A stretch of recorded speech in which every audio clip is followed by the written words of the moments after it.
আসসালামু আলাইকুম। বিসমিল্লাহির রহমানির রাহিম। ভ্যাট ট্যাক্স আরজেসি সলিউশনস বিডির পক্ষ থেকে আমি মোহাম্মদ মোতাহার হোসেন আপনাদের সাথে আছি। আমাদের আজকের আলোচনার বিষয় কিভাবে আমরা আইনের ভেতরে থেকে ইনকাম ট্যাক্সটাকে রিডিউস করতে পারি, কমাতে পারি। এই আলোচনাটা নেওয়া হয়েছে ইনকাম ট্যাক্স অ্যাক্ট 2023 ষষ্ঠ তফসিলের ৩য় ভাগ থেকে।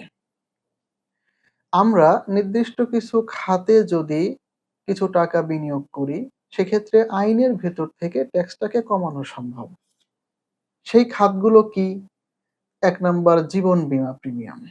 নিজের জন্য, স্ত্রীর জন্য, সন্তানদের জন্য, নাবালক সন্তান। জীবন বীমা প্রিমিয়ামে বিনিয়োগ করলে ইনকাম ট্যাক্স রিবেট পাওয়া যায়। ডিপিএস স্কিমে বিনিয়োগ করলে পাওয়া যায়। তবে ডিপিএস স্কিমের ক্ষেত্রে নিয়ম হচ্ছে ১ মাসে ৳১,২০,০০০ বেশি কিস্তি হওয়া যাবে না। বাংলাদেশের যেকোনো তফসিল ব্যাংকে ডিপিএস করা যাবে। এরপরে অনুমোদিত প্রভিডেন্ট ফান্ড, জাকাত ফান্ড, যেগুলো অনুমোদিত সরকারের ফান্ড আছে, সার্বজনীন পেনশন ফান্ড, এই জায়গাগুলোতে বিনিয়োগ করলে ইনকাম ট্যাক্স রিবেট পাওয়া যায়। এবং শেয়ারের ক্ষেত্রে বাংলাদেশ সিকিউরিটি এক্সচেঞ্জ কমিশন কর্তৃক তালিকাভুক্ত কোনো কোম্পানির শেয়ার কিনলে ইনকাম ট্যাক্স রিবেট পাওয়া যাবে।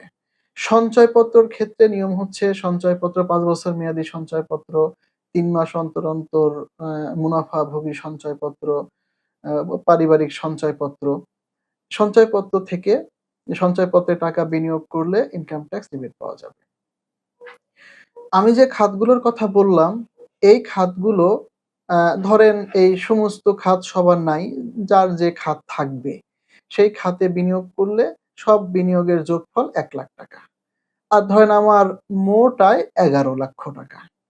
এখন নিয়মটা হচ্ছে মোট আয়ের ৩%, বিনিয়োগের ১৫% আর এককালীন ৳১০,০০,০০০।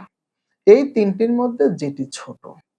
ধরেন আমার আয় যেহেতু ৳১১,০০,০০০, তো এখানে ইন্ডিভিজুয়াল এর ক্ষেত্রে একটা স্ল্যাব আছে ৩.৫ লাখ পর্যন্ত 0, তারপরে ৳১,০০,০০০ 5%, তারপরে এভাবে আস্তে স্ল্যাব আছে। তো এই স্ল্যাব ধরে আমার হয়তো যেহেতু আমার মোট আয় ৳১১,০০,০০০, আমার ট্যাক্স লায়াবিলিটি আসলো ৳৫০,০০০। আমি বিনিয়োগ করলাম ৳১,০০,০০০। তো এই বিনিয়োগের ১৫% মানে ৳১৫,০০০। তাহলে আমার ট্যাক্স যে লায়াবিলিটি আসলো ৳৫০,০০০, সেখান থেকেই ৳১৫,০০০ বাদ দিতে হবে। বাদ দিয়ে আমাকে ৳৩৫,০০০ ট্যাক্স প্রদান করতে হবে।